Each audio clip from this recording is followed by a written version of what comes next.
كن تي في أورميا كمقالة تورنتوت كبجمتوت دعوتوت تي في أورميا الشما هركفوني سجنتان الرقبني اسندي هني أك أرمان جديد أدو أبو أحمد زيود أنيس أجرتو شنكفين ولا لو اسندي هيسا أكسمتي أبو قلبيني سكافي في ديبيك أيرو أورميا ولين تحسسه نفتي هيسا اتيان سودان مري سياسة قبنا قافيري دعوتوت خينا را أرجنيف ديبي قبنا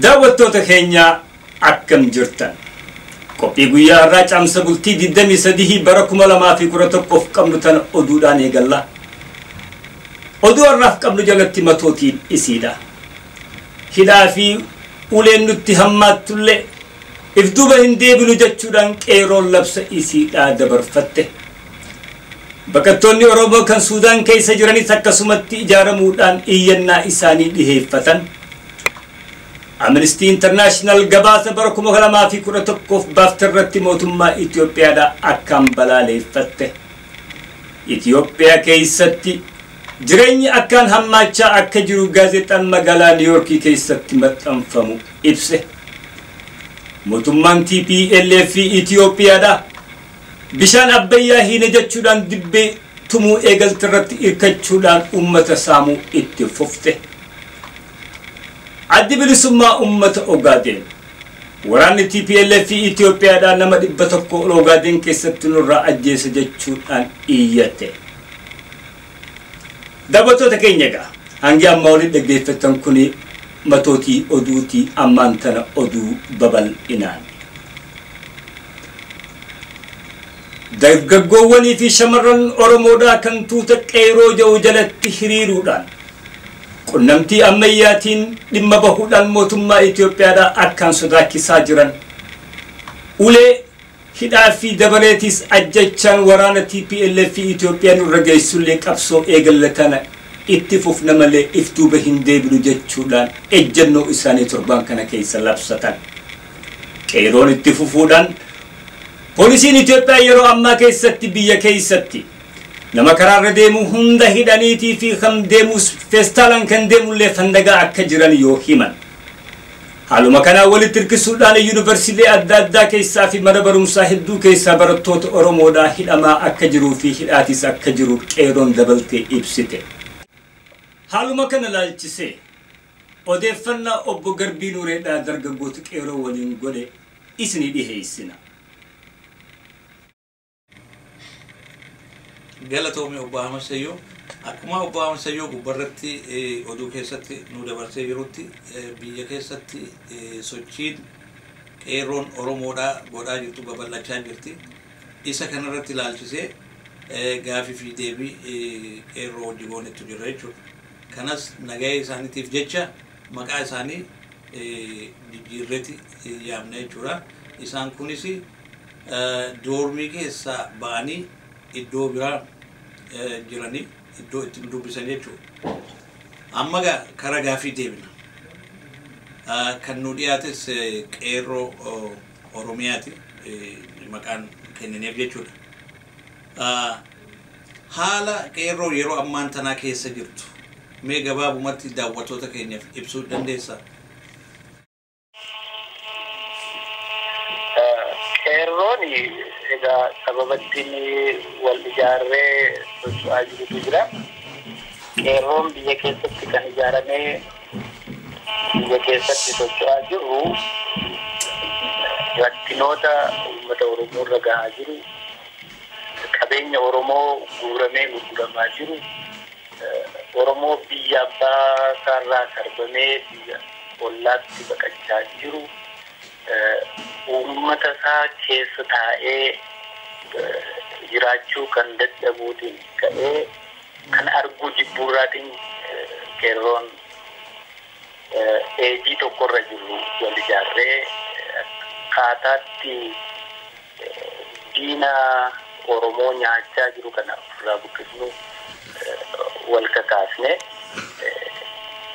kanatti qeerroon yeroo ammaa kanatti mana barumsaatti biyyoota adda addaa keessatti waltumsee diina irratti wanni baafatee jira, labsii baafatee jira. Kan ammoo haala jirurraatii ka'ee rakkinoota jirurraatii ka'eeti dhiigaa tuutamuu, qabeenya dhabuu kanarraatii ka'eeti qeerroon kan wal ijaaruu danda'e. Qeerroo kana kan hoogganu kan gaggeessu akkasumas kan qajeelfama kennuufi jaarmaya tokko jedhametti ala kana haasawamaa jira. Inni kun dhugaadha moo akkam? Isa kana nuu ibsuu dandeessanii?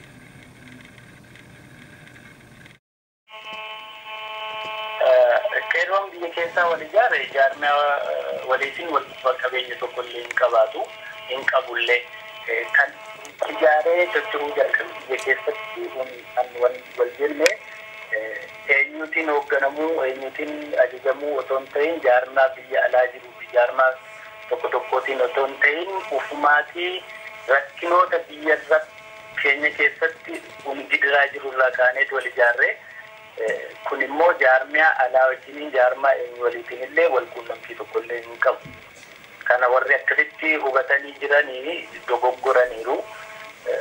Dogoggora isaanii irraati deebi'an immoo qeerroo waliitiin qeerroo harka qullaa diina waliin dhaabbachaa jiru faana dhaabatan gaarii natti fakkaata. Akkasuma ammas gaafii wal fakkaatadha.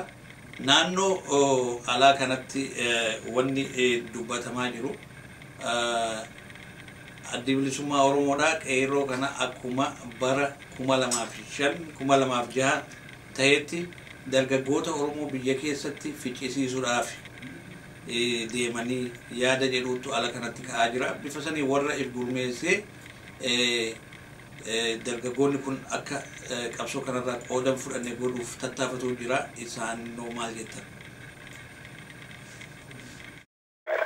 Nuti dargaggoonni Oromoo biyya keessaati kan wal ijaarree kaanee ufii keenyaan waan nurratti gahaa jiru, ufii keenya waan ija keenyaan argaa jiru hidhamnee reebamaa waan jiruuf kaane malee namni duubarraatiin nu ijaaree yookaan immoo nu fichisiisuun wanni nu ta'e miti. Nuti immoo warri akka jedhanii yaada kana babal'isaa jiran yoo jiraatan biyya alaan illee yoo qeerroo waliitiin dhaabbatanii waan qeerroon miidhamaa jiru, qeerroon waan Oromoon biyya keessaatti miidhamaa jiru irratti osoo hiriiranii gaarii natti fakkaata. Fakkeenya amma biyya alaa kanarraatii gara qeerrootti bilbilanii waan kanarraa dhaabbadhaa warri jedhanii labsanii jiru. Fakkeenyaaf unumatti warri bilbilanii jiru fira fakkaatanii garuu akka firaatti otoo hin ta'in jara kana kan Oromoo yoo ta'an dhiiga keetii yoo ta'an malee nuti qeerroon Oromoo biyya keessa jiru akka diinaatti isaan ilaala. Maaliif hojjettanii qeerroon Oromoo diina fuuldura yeroo dhaabbachaa jirutti yeroo rakkatee abbaan isaa haati isaa mana hidhaatti guuramaa jirutti obbolaan barachuu dadhabee mana barumsaarraatii ari'amee akka bineensaa du'aa jirutti keessaa dhaabbaa irraatti dhiisaa warri jedhanii waan akkasii labsaa jiran nutti kunuuf uummata Oromoo biyya keessa jiruuf diinummaa natti fakkaata. Kanarraa immoo otoo deebi'anii nu jajjabeessanii diina kana akkamiin ofirraatii kuffisuu dandeenya jedhanii otoo nu mari'atanii waan gaarii sammuu isaaniitti yaadanii qeerroo jajjabeessanii gaariidha. Kanaafuu kana warri jedhanii fincila 2005 wajjin wal qabsiisanii dogoggoraniiru. Dogoggora guddaatti ilaala qeerroon biyya keessa jiru nuti. Kanaafuu akkasitti nu hubachiisa ammallee. Akkasuma kalee akka oduun naannoo qeerroorraa nu geessetti magaalaa yookaan yuunivarsiitii Adaamaa keessatti ijoolleen 700 ol ta'an summii nyaata keessatti isaanii naqame nyaachuudhaan dhukkubni naannoo hospitaalaa yookaan mana yaalaa akka jiran hedduun isaaniitis karaa Finfinneetti akka ergaman himama. Isa kana maal irraa nuuf ibsuu dandeessa? Suni dhugaadha yeroo darbee guyyaa lama dura nyaata wanni ta'ee nyaachisanii nama baay'eetu hospitaala galeera. Itti fufinsaan kaleessa galgalallee waluma fakkaataa nyaata akkasii dhiyeessanii gaaffiin ka'ee ture. Haaluma kana wajjiniin wal qabatee guyyaa har'aa Adaamama keessatti ijoolleen barattoonni nyaanni akkamiin nuuf dhiyaata jedhanii yeroo diinii mana barumsaa gaafatanii diiniin mana barumsaa poolisatti waamuutiin guyyaa har'aa namni tokkollee barataan tokko qeerroon tokko jalaatii illee ni jira. Namooti baay'een ijoollee barattoonni baay'een immoo reebamanii mana hidhaatti warri nam'anii jiru, warri hospitaala galanii ciisanillee jiru.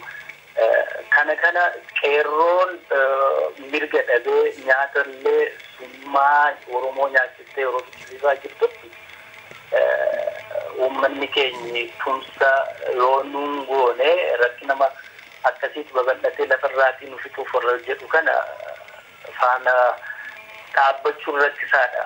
Kanaafuu kun ammallee itti fufaa jira. Qeerroon biyya keessaa ammallee waan qabbanaa'ee miti ittuma jajjabaachaa jirraan jedha. Tolega sila addeen keenya kan si wajji jiraachuun irra turte addee sabboontuu Oromiyaadhaa gaa hirriba keessaa ka'uu hin dandeenye jettee jirta. Nuti sa'aatii kana tursinee bilbilee isaaf dhiifama. Mee qooda shamarranii kan qeerroo keessatti jiru shamarran qooda akkam qaban kan isaanii nuuf ibsuu dandeessaa? Dubartoonni ijoolleen dargaggoonni jiranii shamarran keenya bakka hundumaatti ijoollee qeerroo biraatii waan hafanii tokkollee hin jiru. Hirmaannaa gaarii qabu. Keessumaatii amma ijoolleen mana barumsaa jiranii yuunivarsiitii adda addaarraa warri jiru irratti hirmaatanii warra reebamanii hidhamanii ni jiru. Isaan keessaa yeroo darbe Haromayaatti mucaan reebamtee fuula isheetii wanni balleessanii waan hin taane irraan geessisanillee hin jirti. Isheen illee kunoo amma har'aatti erga mana hidhaatii baateellee ittuma jajjabaattee gama isheetiin qeerroo cinaa dhaabbachaa jirti. Kun naannootti otoo hin ta'in biyyattii hundumaa guutuutti qeerroon dhiiraaf dubartii otoo hin jedhin wal ijaaree wal qabatee deemaa jira. Kanaaf otoo gargaarsuma qeerroo kana bira dhaabbate uummanni keenya irraa deebi'aa jechuurra irraa dhiisaa jechuurra otoo nu waliitiin hirmaatee du'a mana keenya ciisnee duunurraatii qabsoonee biyya keenya falmannee qabeenya keenya falmannee oduunee du'a seenaa qabu ta'a kan jedhuutiin qeerroon ka'ee jiru. Gaafiin kun sochii qeerroon yeroo ammaan tanaa itti jirtu kun naannoo yuunivarsiitii qofatti hafee jiramoo moo babal'achaa jira hawaasa keessa? Yuunivarsiitii haa ka'u malee qeerroon wal ijaaree amma haayiskuuliitti amma ganda keessatti deemee wal ijaaree socho'aa jira. Wal ijaarsaa egaa guyyaattiin ka'amu wal qopheessaa jira. Waan dhaabotullee miti waan hidhaanis reebichis waan irraatii nu deebisuu hin jiru.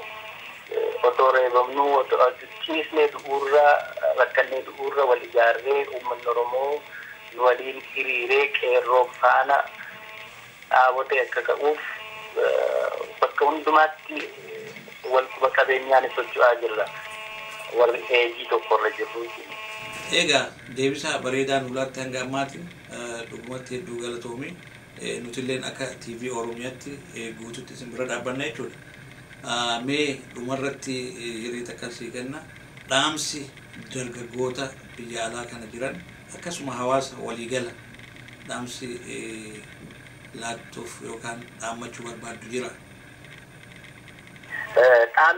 Dhaamsa nuti Oromoo biyya alaa jiruuf qabnu Oromoon biyya alaa jiru kuni biyya alaa erga ba'ee biyya inni keessa jiraatu biyya isaatti fakkaatee jiraatan itti fakkaata akkan ofii koo ilaalu.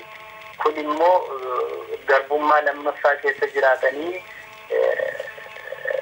qeerroo biyya keessaatti gufuu ta'uu tokko argaa jirra. Nurratti yeroo gufuu ta'aa jiranii kana immoo nuti dhaamsa isaanii fi dabarsannu yoo danda'ani uummanni Oromoo biyya alaa jirtanii qabeenya keessaniinis dandeettii barreeffamuunis gorsaanis namni waan adda addaa qabaaf keessatti waan dandeettii qabuun hundumaan akka nu bira dhaabbatee nama nyaata ummata Oromoo fixaa jiru kana ofirraatii otoo buqqisne yaada xaxamaa yaada hin taane ummata Oromootti bilbilanii biyya keessatti nu rakkisuurra yaada nu faana dhaabbatuun yaada biyyittii garbummaa keessaa baasu otoo qabaatanii nu waliin jirtan jennee dhaamsa jessinetti dhaammanna. Kanammoo taana yoo hin ta'in ammallee haati isaanii abbaan isaanii obbolaan biyya keessa warri jiru mana hidhaatti guuramaa beelaa gochaa jira. Kanammoo humna danda'uun akka bira dhaabbatu qabsoo wanni kan akka nu jajjabeessu isaan gaafanna kanuma nuu dhaami. Tolega daawwattoota keenya akkuma dhaggeeffatanitti sochiin isaan itti jiran dhugumatti babal'achaa jiran isaan murteeffatanii jiran jechuu abbaan barbaade waan fedhe haasa'ullee if duuba deebi'uudhaaf uumamiin qabanii fuulduratti jechaa jiranii qeerroonni. Kanaaf nuti wanni nurraa eegamu akkuma isaan dhaammatanitti naannoo biyya alaa kanatti hiriira bahuudhaan iyyachuudhaan iyya dabarsuudhaan isaan kana bira dhaabbachuu qabna jechuudha. Kanaaf dargaggoota kana haga dandeenyuun nu hundinuu bira haa dhaabbannu. Kara biraatiin immoo telefoona sagaleen isaa gaarii turre isa inni hubannaa gaa isa dhiifama akka nuuf gootanii nu bira osoo hin ta'in qilleensuma naannoo san jiru irraa kanaafuu gaa amma yeroo biraa walitti deebinutti nagaatti jiraadha. Galatoomii obbo Garbii. Amnesty International takkaafuu jaarmeenii mirga dhala namaatiif addunyaa irratti dhaabbate gabaasa bara 2011 galche irratti mootummaa Itoophiyaadhaa akkaan qeeqe. Gabaasa kanarratti Amnesty akka ibsitetti mootummaan Itoophiyaadhaa ilmaan Oromoo yeroo ammaa keessatti deeggartoota adda bilisummaa Oromooti jechuudha hidhamanii baay'een isaanii mana hidhaatti yoo argaman. Haala filmaata dabree walitti qabdee Amnestiin filmaan Itoophiyaa keessa godhame san kan dhugaarraa fagaatee fi kan sirna dimokiraasii irraa fagaate ta'uu ibsite.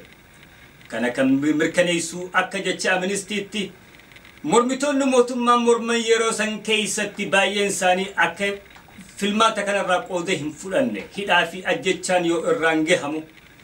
Gaazexeessitoonni biyya keessaatii fi biyya alaatiis haala kana akka hin saaxillu godhuudhaaf iggitiin guddoon irra godhamuu isaatiis dabalee ibse. Kan hundarraa akka nama hammeessu Amnestiin jetti. Heerri mootummaan TPLF fi Itoophiyaa lafa kaayyattee fi akkaataa shororkeessituu itti dhaabnu jette. Yeroo ammaa san irratti hirkachuudhaan mirga dhala namaa akka malee akkaan dhiitaa akka jirtu Amnestiin dhageettii itti dhagahamtee fi addunyaa irratti saaxilwanni kun akka bahu labsa baafte.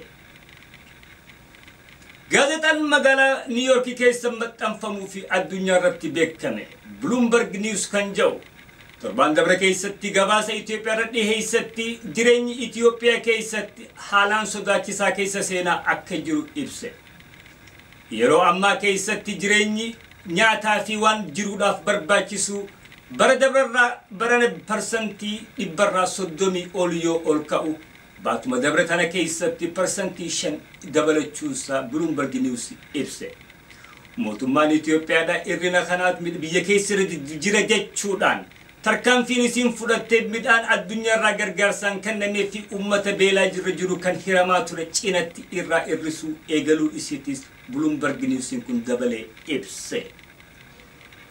Haaluma kanarratti ibsuudhaan Bloomberg News akka jedhutti haalli kun yoo itti fufe Itoophiyaa keessatti gaaga'amni jireenyaa guddaan dhufuu akka jiru sodaa qabuusi osoonii fi hin dhoysin dirree baasee hime. Karaa biraatti mootummaan TPLF fi Itoophiyaadhaa bishaan Abbayyaa hiineeti humna elektiriikaa meegaawaatii 5,400 ol maddisiifna jechuudhaan dibbeen isii tumaa jirtu tana bakkaan gahachuudhaaf ummata biyya keessa jiru irraa maallaqa guuruu itti fufte. Yeroo ammaa keessatti hojjettoonni mootummaadhaan mindaa isaanii kan ji'a tokko mootummaaf akka kennan dirqamaan irraa guurama akka jiru oduun qeerroorraa nu geesse ibsite. Kanumaan walitti fufuudhaan mootummaan Ijiptii takkaafuu Masriidha. Mootummaan Itoophiyaa pirojektii kana yoo itti fufte tarkaanfii militarii fudhachuurraa akka hin deebine ibsite. Ogaadeen keessatti waraanni TPLF fi Itoophiyaadha nama 100 ol akka ajjeese oduun adda bilisummaa uummata Ogaadeen irraa baate ibsite. Ibsa kanarratti akka jedhutti adda bilisummaa uummata Ogaadeen waraanni TPLF fi Itoophiyaadha kan naannoo sanitti gaaza barbaanne jechuudhaan sossoohaa jiran. Gaagama uummata irraan gahetti hojjettoonni jaarmee tokkummaa biyyoota addunyaa yookiin United Nations tokko du'ee tokko madaa'uusiitiis ibsite.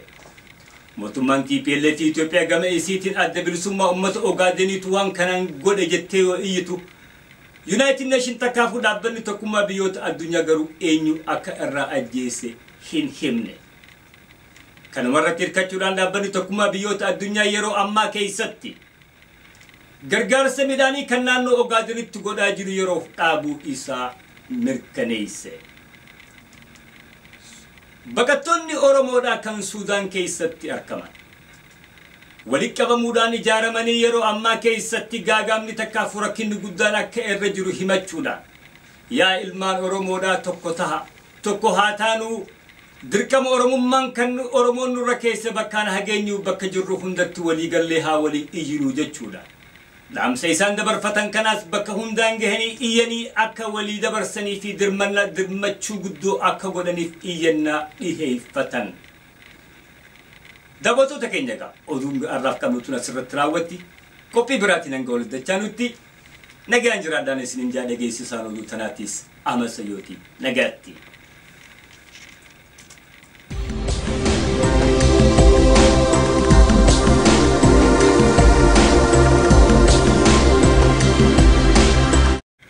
Do I Know What You Know? Written by Omar Osman. Brothers and sisters, young and elders, we are Oromo and genetic, the culture of Cushitic. We cannot be Semitic, Bantu or Neolic. Our language and cultures are intrinsic. Ladies and gentlemen, Oromia is in our arteries and veins, muscular systems and bones, nervous systems and brains. We have been created like any other nation, with our own cultural distinction, language and religious formation, dignity and ideological ambition, golden Gada, democratic civilization. But what has gone wrong? Why do we not sing our song? Like fourth of our brothers, history of forlong, heroics and hysterically strong. To attain our freedom, it took us too long. And now it's the beginning of our colony. Kenya, Africa, India, there are so many. They all acknowledge our national interests, understood nothing but is more important than their culture and land of natural gift. Why do we curse ourselves by God? Is it absolutely sad? Selfishness invaded our hearts and minds. Don't be nasty. If the limit is 80, obey the law and drive for your safety.